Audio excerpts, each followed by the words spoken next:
پاکستان حقیقت میں ایک فیلڈ سٹیٹ ہے آئیڈیولوجیکلی. پاکستان کا خواب دیکھا تھا کس نے؟ اقبال نے. اور کیا تھا اس کے سامنے؟ اس نے ایک تو سن 30 کے اپنے خطبے میں پیشن گوئی کی تھی، ہندوستان کے شمال مغرب میں ایک آزاد مسلمان ریاست قائم ہوگی. ابھی مشرقی پاکستان کا تصور اقبال کے ذہن میں بھی نہیں تھا. An independent Muslim state in the northwest of India. اور کہا تھا ڈیسٹنی ہے، یہ ہو کر رہے گا. اور نمبر 2 بات کیا کہی تھی؟ اگر ایسا ہو گیا تو ہمیں ایک موقع مل جائے گا کہ اسلام کے چہرے پر جو بدنما داغ اور دھبے دور ملوکیت میں آ گئے، ظاہر بات ہے خلافت راشدہ تو 30 برس تھی کل، پھر تو بنو امیہ کا دور ہے 90 برس، پھر بنو عباس ہے 500 برس، پھر ترک شہنشاہ ہے. تو دنیا تو اسلام کو ان سے سمجھتی ہے نا. لہذا اسلام کے چہرے پر جو بدنما داغ اور دھبے آ گئے ہیں عرب امپیریلزم کے دور میں، انہیں ہم ہٹائیں اور صحیح اسلام کا ایک نقشہ دنیا کے سامنے پیش کریں. That was the idea which was floated by Allama Iqbal in his presidential address of 30th of December 1930. یہ تھا اصل میں. اور چونکہ قائد اعظم اس وقت میں وہ قائد اعظم تھے بھی نہیں، مسٹر جناح تھے. وہ ہندوستان کے حالات سے انتہائی مایوس ہو کر سیاست سے کنارہ کش ہو کر جا کر انگلستان میں کوٹھی خرید کر اور لیگل پریکٹس اپنی شروع کر چکے تھے. ورنہ انہوں نے انتہائی کوشش کی تھی کہ ہندو کسی طریقے سے کسی ایسے فارمولے پر ایگری کر جائیں جس سے مسلمانوں کو تحفظ مل سکے آزادی کے بعد، ان کا تشخص برقرار رہے، ان کے سیاسی، معاشرتی، دینی، لسانی حقوق جو ہیں وہ قائم رہے. لیکن یہ کہ ہوا کیا؟ اگرچہ ہندوؤں نے خطاب دیا، ہی از دی ایمبیسڈر آف پیس، یہ سفیر اتحاد ہے محمد علی جناح، لیکن محمد علی جناح پھر مایوس ہو کر جا کر بیٹھے ہیں. تو ایس ایم اکرام صاحب کا نام آپ نے سنا ہوگا. آب کوثر، موج کوثر، رود کوثر، 3 کتابیں ان کی بہت مشہور ہیں. وہ اس وقت پڑھ رہے تھے آکسفورڈ میں. یہ 1930 کا واقعہ میں آپ کو بتا رہا ہوں. وہ آئے ملنے کے لیے محمد علی جناح صاحب سے. انہوں نے کہا جناح صاحب آپ کیوں ہندوستان چھوڑ آئے؟ مسلمانوں کو آپ کی قیادت کی ضرورت ہے. تو جناح صاحب نے جواب دیا، ہندوز آر انکوریجیبل، ہندو تو ناقابل اصلاح ہے. اور مسلمانوں کا حال یہ ہے کہ ان کا لیڈر جو ہے صبح جو بات مجھ سے کرتا ہے شام تک گورنر کو یا ڈپٹی کمشنر کو بتا دیتا. اب میں کیا کروں؟ ایسی قوم کی رہنمائی کیسے کروں؟ لیکن علامہ اقبال نے ایک انجیکشن لگایا تھا 1930 کے اپنے خطبے میں، دوسرا انجیکشن 1932 میں جا کر لندن میں لگایا ہے. تیسری گول میز کانفرنس میں شرکت کے لیے علامہ اقبال گئے. محمد علی جناح اس میں شریک نہیں تھے کہ وہ سیاست چھوڑ چکے تھے. لیکن ملاقاتیں ہوئی ہیں اور ملاقاتوں میں یہی آئیڈیل ان کے سامنے رکھا. اور اس کے بعد جو واپس آئے ہیں محمد علی جناح، اور پھر انہوں نے 10 سال 1937 سے لے کر 1947 تک جو اسلام کا راگ الاپا ہے، ہماری تہذیب، ہمارا تمدن، ہمارے قوانین، ہماری معاشرت، ہماری معیشت، ہمارے اصول، ہمارا دستور. کیا پوچھتے ہو مجھ سے دستور کیا ہوگا پاکستان کا؟ پاکستان کا دستور تو 1400 برس پہلے سے طے ہے.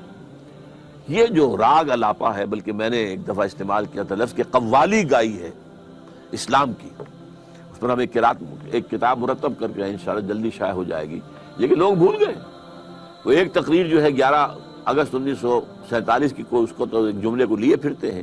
لیکن یہ کہ پورے 10 برس بلکہ پاکستان بننے کے بعد بھی 1.5 برس جو اور مزید انہیں ملا ہے، جتنی تقریریں انہوں نے کی ہیں اسلام کا نظام، یہاں ہم نے اسلام کا قائم کرنا، یہ تھا رول جس کے لیے پاکستان بنا تھا. We have utterly failed. ظاہر بات ہے پاکستان کی بنیاد نسل پر نہیں ہے، رنگ پر نہیں ہے، زبان پر نہیں ہے. نیشنلزم دنیا میں ان 3 چیزوں کی بنیاد پر ہوتا ہے. یہ تو اس مسلم نیشن ہوڈ، ہم جو ہیں ہم وطن کی بنیاد پر قوم نہیں ہیں، نسل کی بنیاد پر قوم نہیں ہیں، ہم زبان کی بنیاد پر قوم نہیں ہیں، بلکہ ہماری قومیت جو ہے وہ ہمارے دین، ہمارے مذہب کی بنیاد پر ہے. یہی تھا نا جو راگ الاپا تھا.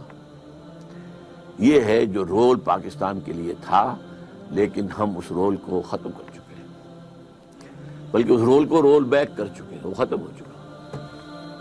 اس لیے اگرچہ ابھی اللہ تعالیٰ کی طرف سے بھی کوئی معجزہ رونما ہو سکتا ہے، کبھی بھولی ہوئی منزل بھی یاد آتی ہے انسان کو، شاید کہ کوئی معجزہ ہو جائے، شاید کہ ان جماعتوں کو جو انتخابی الیکشن کے اندر، سیاست کے اندر اس کی دلدل میں پھنس کر رہ گئی ہیں، شاید کہ ہوش آ جائے کہ یہ طریقہ نہیں ہے اسلام کے لیے کام کرنے کا، شاید کہ وہ اس کے لیے ایک عوامی انقلابی تحریک اٹھانے کے لیے تیار ہو جائے، شاید کہہ رہا ہوں، شاید ہو جائے۔ اللہ تعالیٰ کر سکتا ہے، اللہ تعالیٰ دلوں کو بدل سکتا ہے، اللہ تعالیٰ جو ہے لوگوں کے رخ کو تبدیل کر سکتا ہے۔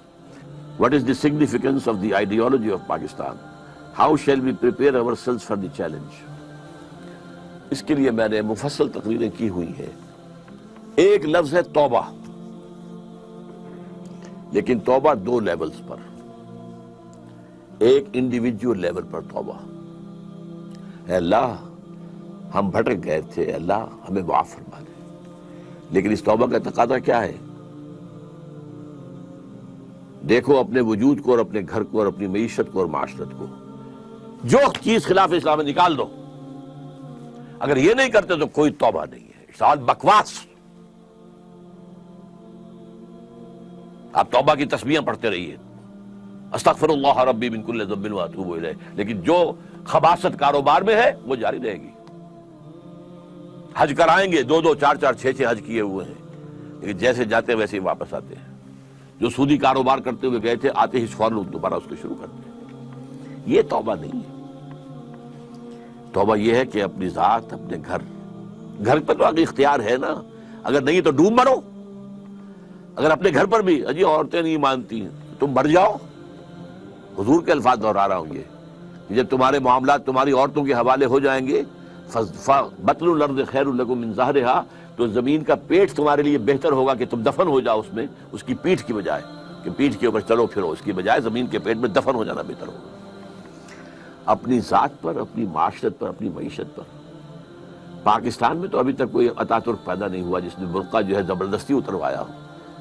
جنہوں نے اتارا خود اتارا، بھائی 4 پیسے ہو گئے تو اب عورت کا پردہ ختم ہو گیا۔ پہلے برقع اترا، چادر آئی، چادر بھی پھر اوڑھنے کی شکل میں رہ گئی، اب جو ہے قمیضیں بھی جو ہے ٹائٹ۔ اب تو جو کچھ ہے میں اس میں کیا بیان کروں آپ سے، کیا اس لیے پاکستان بنایا تھا؟ ترقی ہوئی ہے اگر تو سرمایہ داری کو، اور ترقی ہوئی ہے اگر تو بے حیائی کو، دو چیزوں میں ترقی ہوئی۔ This is all that we have got۔ تو یہ تلخ حقیقت ہے۔ توبہ افراد کریں، جو توبہ کر لیں، صحیح معنی میں توبہ، کہ اپنی زندگی سے غیر اسلامی کام فارغ کر دیں، اپنے گھروں میں جا کر شرعی پردہ نافذ کرو۔ نہیں کرتے تو تمہارا اسلام کے ساتھ کوئی تعلق نہیں۔ یہ شریعت کس لیے دی گئی تھی؟ یہ سورہ نور کے اندر اتنے احکام آئے ہیں، سورہ احزاب کے اندر اتنے احکام آئے، کس لیے ہیں؟ تلاوت کرو اور ثواب لے لو، اللہ اللہ خیر صلی اللہ۔ یہ بینک سے سارا معاملہ کر کے آپ کاروبار چلا رہے ہیں، اپنا بڑھا رہے ہیں، کیا حرام نہیں ہے؟ ہمارے رگ و پے کے اندر حرام شرائط کیے ہوئے۔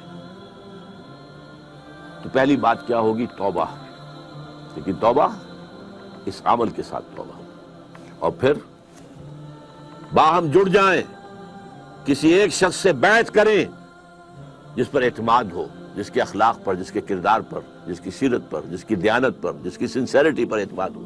بیعت کریں، جو تم حکم دو گے کریں گے۔ ہاں، شریعت کے خلاف کوئی حکم دو گے تو نہیں مانیں گے۔